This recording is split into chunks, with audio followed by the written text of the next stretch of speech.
The day the sky turned black was a normal Tuesday. People went to work. Children went to school. No one knew their lives would change forever. Susan Wright stood on the moon base looking at Earth. She had been a space commander for 10 years. Her job was to watch Earth from the moon and report anything strange. Today, something very strange was happening. "Commander Wright, you need to see this," said Daniel Patterson. His voice shook as he spoke. Daniel was young but smart. He pointed at his screen where strange dots appeared around Earth. Susan looked closer. The dots were ships. Big black ships that came out of nowhere. There were thousands of them. "What do they want?" Susan asked, but no one had an answer. The moon base team watched as the ships formed a ring around Earth. Then purple beams of light shot down to the planet. The beams touched down in cities, towns, farms, and everywhere people lived. Susan's phone rang. It was her sister on Earth. "Susan, they're taking them. They're taking all the men," her sister cried. "John was right next to me in the kitchen. There was a purple light and he just vanished." Reports flooded in from all over Earth. The same story everywhere. All adult men were gone. Fathers taken while holding their children. Brothers disappeared during breakfast. Husbands vanished while saying goodbye for work. 800 million men gone in minutes. Then every TV, radio, phone, and computer on Earth showed the same message. A tall purple alien with 3 eyes spoke in perfect English. "People of Earth, we are the Hulkan Empire. We rule much of the galaxy. We are fighting a war and need soldiers. Your men will serve in our army. They are strong enough to be useful. Do not try to fight us. You cannot win. Be happy we allow the rest of you to live." The alien message ended. The ships stayed in orbit around Earth. In Washington, D.C., President Olivia Martinez called an emergency meeting. The room was full of worried faces. Half the government officials were gone. The military had lost most of its soldiers. Everyone had lost someone. "They think they've beaten us," President Martinez said. "They think without men, we are weak and helpless." She stood tall and looked at the women in the room. "We will show them how wrong they are. Start Operation Valkyrie." Operation Valkyrie was a secret plan in case aliens ever attacked Earth. Now it was real. All over the world, women moved into action. Scientists who had been studying alien technology worked faster. Soldiers who remained prepared for war. Pilots got ready to fly experimental ships. On the moon, Susan received new orders. She gathered her team, now half its normal size. "The aliens think they understand humans," she told them. "They think by taking the men they have beaten us, but they don't know us at all." Her team nodded. Many had lost husbands, brothers, or sons. All had the same look in their eyes: determination. "We have secret weapons the aliens don't know about," Susan continued. "We have ships they can't detect, and most importantly, we have something they will never understand." "What's that, Commander?" asked Amanda Kelly, the communications officer. Susan's eyes narrowed as she watched the alien ships moving away from Earth, thinking they had won. "We have rage, and we're coming for our people." The next day, Earth looked peaceful from space. The alien ships had left, except for a few watching from a distance. They thought Earth was defeated. They thought the remaining humans would be sad and scared. They were wrong. Deep under the ocean, secret bases hummed with activity.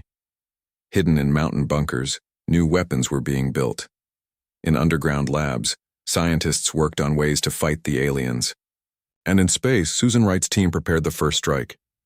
"The aliens scanned Earth for years before attacking," Susan told her crew. "They saw our movies and TV shows. They thought they knew us, but they missed the most important thing about humans."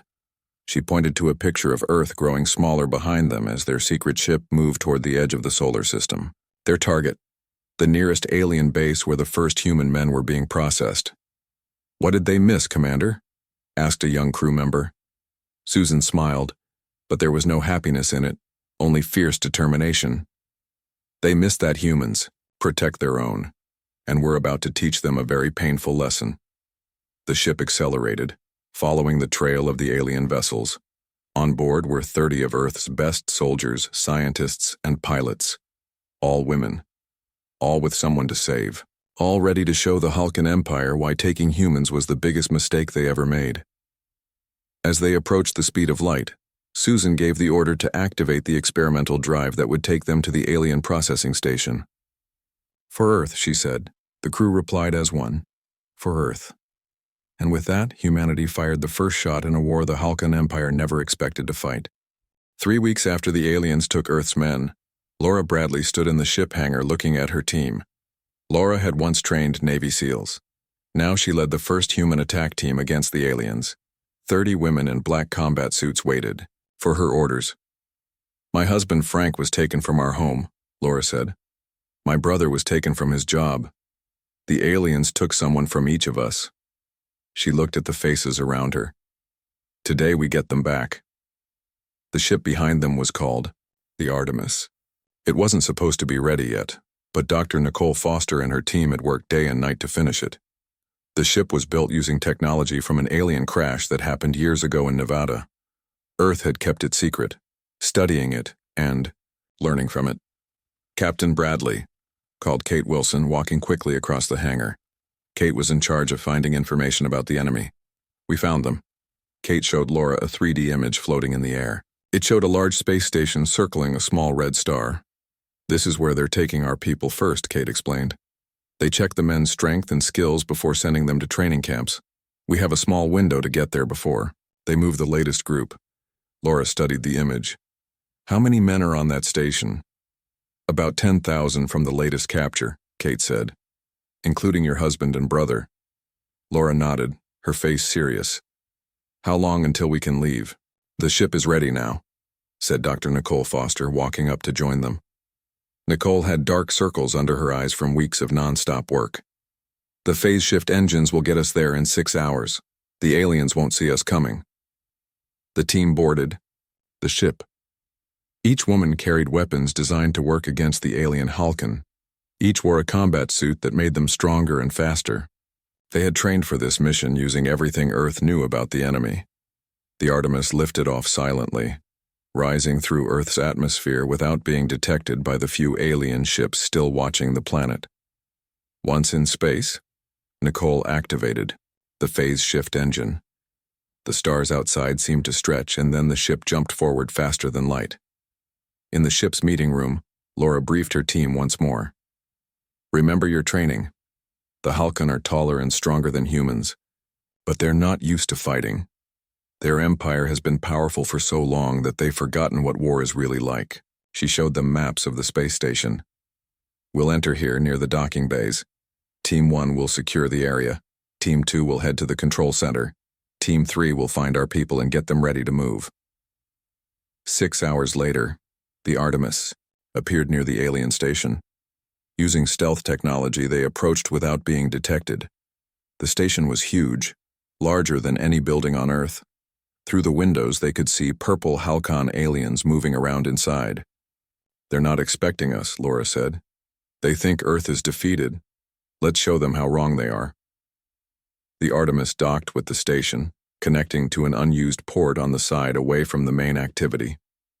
Laura's team moved in quickly, their suits protecting them from the slightly different air in the station. The first Hulkan they met was surprised to see them. Before he could react, Laura's team member Maya shot him with a stun weapon. He fell to the floor, still alive but unable to move or call for help. "Remember, we want information," Laura reminded them. "Don't kill unless you have no choice." Team moved through the station's corridors. They encountered few guards. The Hulkan weren't expecting anyone to attack them here, so far from Earth. When they did meet enemies, they used their stun weapons effectively. Team 2 reached the control center first. They captured the Hulkan workers there and took control of the station's systems. From there, they could see everything happening in the station. "Captain Bradley," called Sarah through the radio. "We found where they're keeping our people. Level 5, Section C." Laura led Team 3 to that area. They found a large room with transparent walls. Inside were thousands of human men, floating in some kind of sleep state. "Frank!" Laura spotted her husband among them. She wanted to run to him immediately, but she stayed focused on the mission. How do we get them out? Nicole studied the control panel.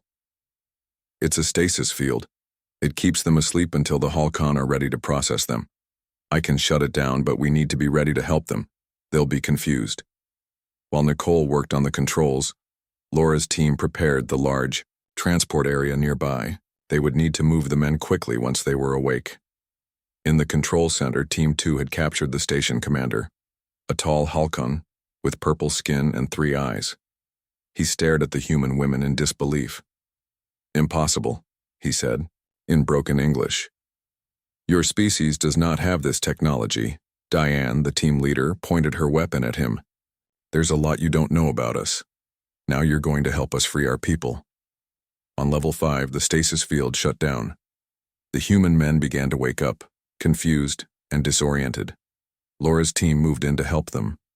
U.S. Special Forces, Laura, called out, "We're here to take you home. Follow our instructions and stay calm." Frank saw Laura and stumbled toward her.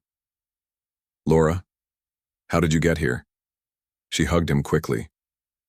"Did you think we wouldn't come for you? Now help us get everyone moving." Within an hour, they had moved all 10,000 men to the transport area. The Artemis couldn't carry them all, but Team 2 had found the Halcon's own transport ships nearby. In the control center, Laura confronted the station commander. "You're going to send a message to your leaders," she told him. "Tell them this is just the beginning. We're coming for all our people, and we won't stop until they're free." The Halcon commander looked at the determined human women around him. For the first time, he felt fear. "What are you?" he asked. Laura smiled coldly. "We're human, and you just made the biggest mistake in your empire's history." The Artemis departed the station with the Halcon transport ships following, carrying their rescued people. As they moved away, Nicole activated a device they had left behind. The station's weapons and engines shut down, leaving it helpless. "That should give us time to get away," Nicole said, "and it sends a message." Laura looked back at the disabled station growing smaller behind them. This was just the first strike.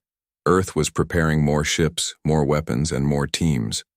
The Halcon had thought taking Earth's men would make the planet helpless. They were about to learn how wrong they were. The success of Captain Laura Bradley's mission changed everything. 10,000 men returned to Earth, bringing with them valuable information about the aliens. The Halcon Empire was huge, controlling 17 star systems. They had been watching Earth for years before they decided to take the men for their army. Deep under the Pacific Ocean, Admiral Grace Chen walked through a massive secret base that few people on Earth knew existed. Hundreds of women worked at computer stations, planning Earth's next moves against the Halcon. The underground facility had been built years ago after scientists found alien technology in the deepest part of the ocean. "Admiral, the First Fleet is almost ready," said Commander Heather Rivera, walking beside Grace. 20 warships will be ready to launch in 3 days. Grace nodded. "And the Mars facility?" "They've sent out stealth probes to map Halcon territory. We're getting our first good look at what we're facing." Project Poseidon had been Earth's secret plan to protect against alien threats. What should have taken years to finish was now being done in weeks. Everyone was working together with one goal: to save the stolen men and show the Halcon that Earth was not weak. "The Artemis team brought back important information," Heather continued. "The Halcon have never faced a serious challenge to their power. Their security is weak. They don't expect anyone to fight back." On screens around the room, reports showed how Earth was preparing for war. Asteroid mining operations that once collected metals for building were now making ammunition. Civilian ships were being fitted with weapons. New communication systems let Earth forces talk to each other across space without the Halcon knowing. "Captain Bradley's team is back," announced Communications Officer Judy Morgan. They rescued 10,000 men and learned a lot about Halcon fleet movements. Grace watched as the data came in. Earth was changing faster than ever before. Scientists were creating new weapons. Doctors were learning how to fight Halcon biology. Computer experts were making programs that could attack alien systems. Near Jupiter, Dr. Samantha Wu worked on special missiles that could go through Halcon shields by partly existing in another dimension. "The targeting systems are working," she reported over the secure channel. "We can start making more now." Admiral Chen looked at the big map showing all known Halkan Empire territory. The Halkan think they've won before the war really started. They see us as primitive and weak, especially now that half our population is gone. She turned to her team. Their pride will be their downfall. Meanwhile, in secret bases around Earth and the Moon, new ships were being built using lessons learned from the Artemis mission. These ships were smaller and faster, designed to strike quickly and then disappear. Beth Garcia was one of the pilots training to fly these new ships. 6 weeks ago, she had been flying passenger planes. Now she was learning to operate a warship with technology far beyond what most humans had seen before. "They took my father and my son," Beth told her fellow pilots during a break in training. "I'm going to make sure they come home." All across Earth, similar scenes played out.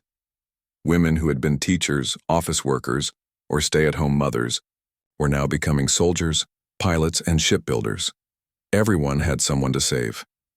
At a research lab in what used to be a university, Dr. Lily Johnson worked on understanding Halkan biology. The aliens had 3 eyes, purple skin, and were taller than humans, but they had weaknesses too. Their hearing is very sensitive, Lily explained to a team of weapon designers. Certain sound frequencies cause them pain. We can use that. In orbit around the Moon, the shipyards that had been hidden on the far side were now working at full speed. What had once been Earth's best-kept secret was now the center of humanity's preparation for war. "We used to worry about other countries finding out about these facilities," Grace told Heather, as they reviewed progress reports. "Now we're all working together." It was true. Countries that had once been enemies were now sharing resources and technology. There were no more borders, no more old conflicts. There was only humanity against the Halkan. The first fleet of 20 ships was almost ready. They were nothing like the simple spacecraft humans had used before. These ships had energy shields, weapons that could cut through alien hulls, and engines that could take them to distant stars in days instead of years. Admiral Chen called a meeting of all fleet commanders. Women from every country on Earth gathered in the underground base to hear the plan. "The Artemis mission showed us that the Halkan are vulnerable," Grace told them. "They've grown lazy with power. They don't expect serious resistance from anyone, especially not from us." She showed them images of Halkan worlds. "Our first targets will be their prison planets where they're keeping our people." Captain Bradley's team brought back maps and security information. "We know where our men are being held and how to reach them." The commanders studied the information carefully. Some had military training before the aliens came. Others had been pilots, ship captains, or police officers. All had quickly learned new skills needed for space warfare. "We launch in 3 days," Grace concluded. "This is not just a rescue mission. This is the beginning of a war the Halkan never expected to fight." After the meeting, Grace stood alone looking at the massive ships being built in the underwater construction bays. Humanity had kept these facilities secret for years, slowly building their defenses against a possible alien threat. Now those preparations were being put to use. "Admiral," Heather approached with a datapad. "We just received a transmission from the outer system probes. 3 large Halkan ships are heading toward Earth. They'll be here in 10 days. Grace's expression hardened. "Then we launch in 2 days instead of 3. We'll hit them before their reinforcements arrive." Across the solar system, Earth's forces prepared for battle. The Halkan had made a terrible mistake when they attacked Earth. They thought they understood humans from studying them from afar. They thought taking the men would leave Earth defenseless. They were about to learn how wrong they were. 2 days after Admiral Chen's order, 150 human ships left Earth. It was the largest fleet humans had ever built. General Lisa Santos stood on the bridge of the biggest ship, called Vengeance. She watched as her fleet moved into position. "All ships report ready, General," said Commander Allison Baker, standing beside Lisa. "Weapons are ready. Shields are at full power." The Halkan Empire had ruled space for hundreds of years. No one had challenged them in a long time. Their defenses were strong, but they were designed to stop enemies they already knew about. They were not ready for humans. Lisa looked at the star map showing the Halkan home system. After stealing men from Earth, the aliens had not expected any response. They thought humans were weak and primitive. This was why their home system had only basic defenses. "Open a channel to all Halcon frequencies," Lisa ordered. When the communications officer nodded, she spoke in a clear, cold voice. "This is General Lisa Santos of Earth's Defense Force. You took our people. We have come to take them back. We will make sure you never threaten our world again." The Halcon response came quickly. A deep voice said, "Your primitive ships are no threat to the Imperial fleet. Leave now, or we will destroy your planet."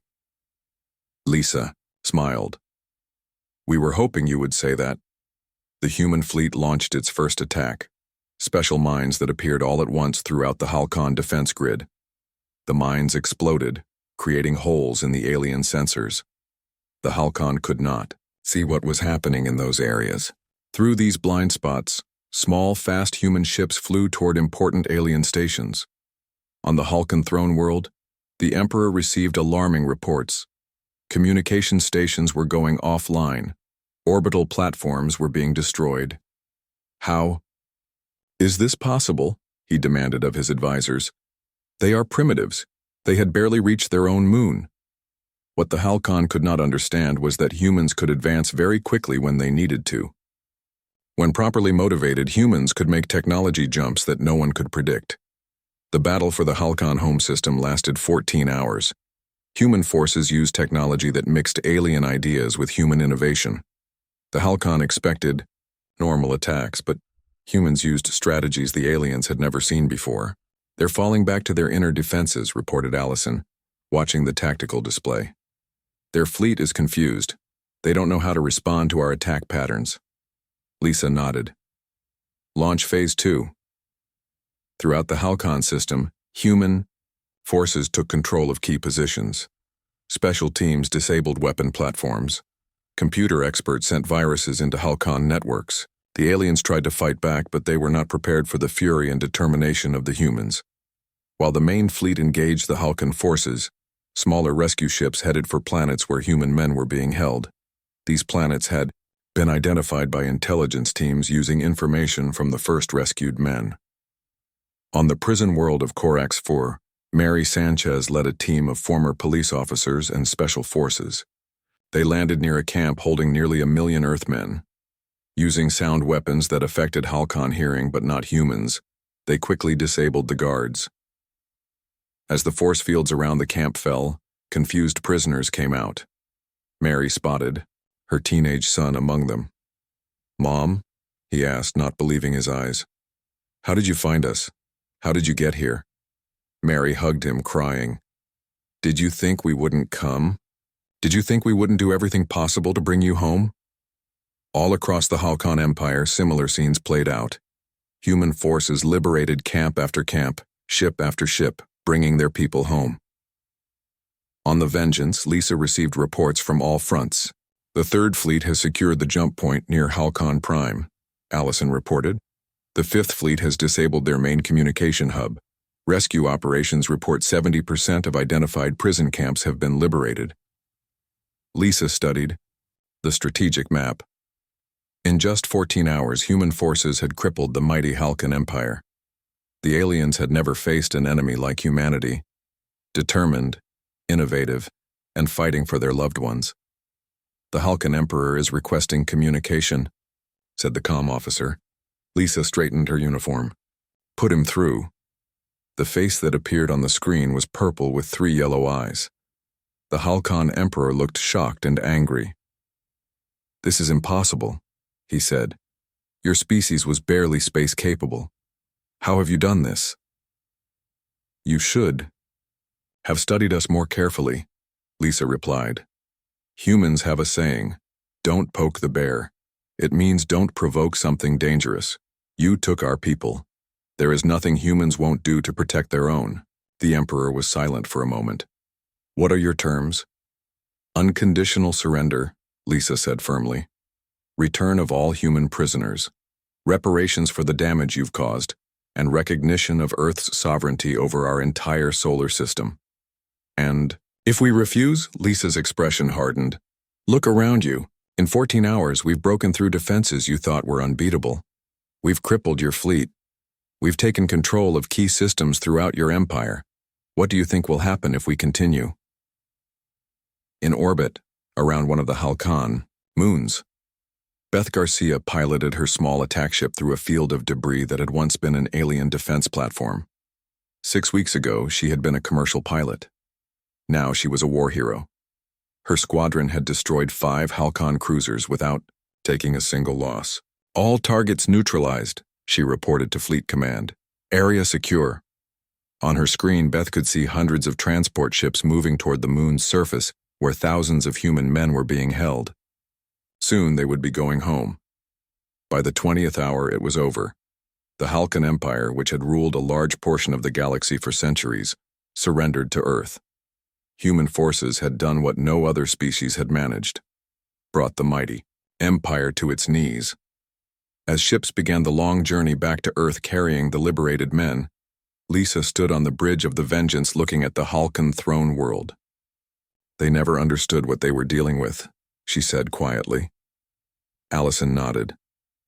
They thought taking our men would weaken us. Instead, it forced us to find strengths we didn't know we had. The Halcon had made the greatest mistake in their long history. They had awakened a sleeping giant. They had united humanity as nothing ever had before, and they had learned, at terrible cost, that humans would move heaven and earth to protect their own. 1 month after the battle, Earth and the Halcon Empire met to discuss peace. The meeting took place on a neutral space station orbiting a star near Earth. President Olivia Martinez led the human delegation. The Halcon Emperor himself came to sign the peace treaty.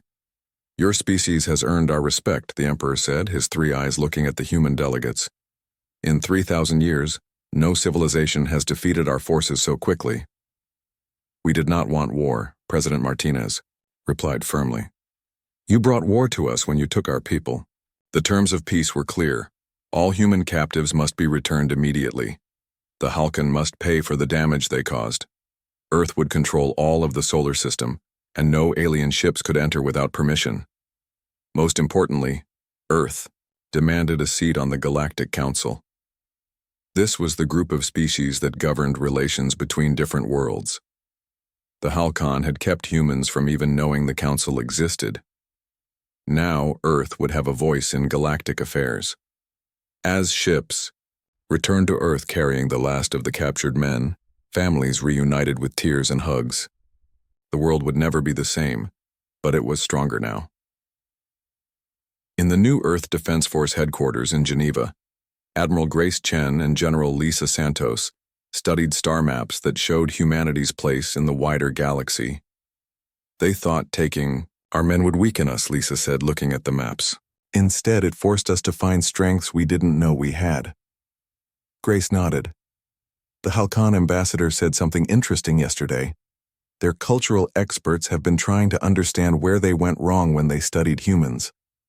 What conclusion did they reach? That their fundamental mistake was thinking of humanity as separate groups, male and female, civilian and military, scientist and soldier. Grace looked out the window at the busy headquarters where people of all genders now work together. They didn't understand that when threatened, there are no such divisions. There is only humanity, united. The story of how Earth defeated the Halcon spread throughout the galaxy. Other alien species took notice of the small blue planet that had brought a mighty empire to its knees. On a Halcon colony world, Governor Zax watched human ships helping rebuild the damage from the war. I still don't understand, he said to his assistant. How did they advance so quickly? How did they defeat us when we took half their population? His assistant, who had studied human history, replied, I think we misunderstood their nature. We saw their divisions and thought they were weak. We didn't see how quickly they unite when facing a common threat.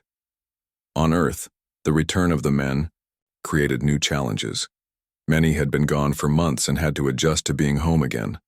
Some had been forced to train as Halcon soldiers and carried those memories with them. But humans proved as adaptable in peace as they had been in war. Special programs helped the returned men deal with their experiences.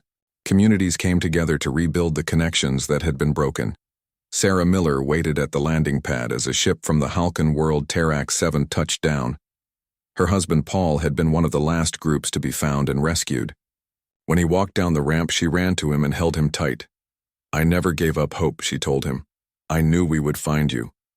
Paul held her, tears in his eyes. "They told us Earth had been defeated. They said no one was coming for us, but I never believed them. I knew you would come." Earth changed in many ways after the war. The technology developed to fight the Halcyon was now used for peaceful purposes. New ships explored the galaxy. Scientists studied alien knowledge and made great advances in medicine, energy, and space travel. But the greatest change was in how humans saw themselves. The old divisions between countries faded away. People no longer defined themselves by gender or nationality or religion. They were humans, citizens of Earth, members of a species that had earned its place among the stars. In orbit above Earth, a special ship called Remember became a memorial to the crisis that had pushed humanity onto the galactic stage. On its hull was a simple message that became Earth's unofficial motto in dealing with other species. "We come in peace, but never mistake our desire for peace as inability to wage war." The Halcyon Empire had learned this lesson at great cost. As news spread through the galaxy of how a small, supposedly primitive world had defeated a mighty empire, other alien civilizations paid attention. 2 years after the war, President Martinez addressed the Galactic Council for the first time. Representatives from 100 alien species listened as she spoke.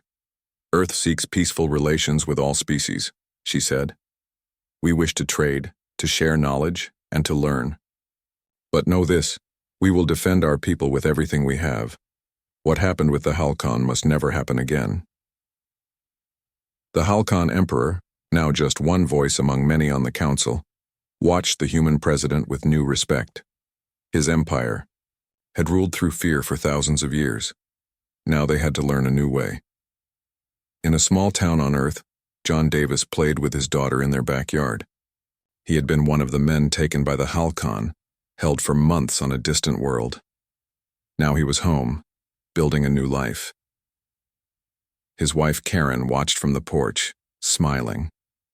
Like many women, she had joined the Earth Defense Force during the crisis. She had been part of the fleet that liberated the prison world where John was held. "Do you ever think about going back to space?" John asked her that night as they looked at the stars. Karen considered the question. "Sometimes. It's different out there now. Humans are respected, even feared by some species. Because of what you did," John said, taking her hand. "Because none of you gave up on us." Karen smiled. "We did what humans always do when someone threatens our family. We fight back." Across Earth, similar conversations took place as humanity adjusted to its new place in the galaxy. The stars were no longer distant and unreachable. They were destinations, places where humans now traveled freely. And throughout the galaxy, the story was told of the small blue planet whose people had brought down an empire to save their own.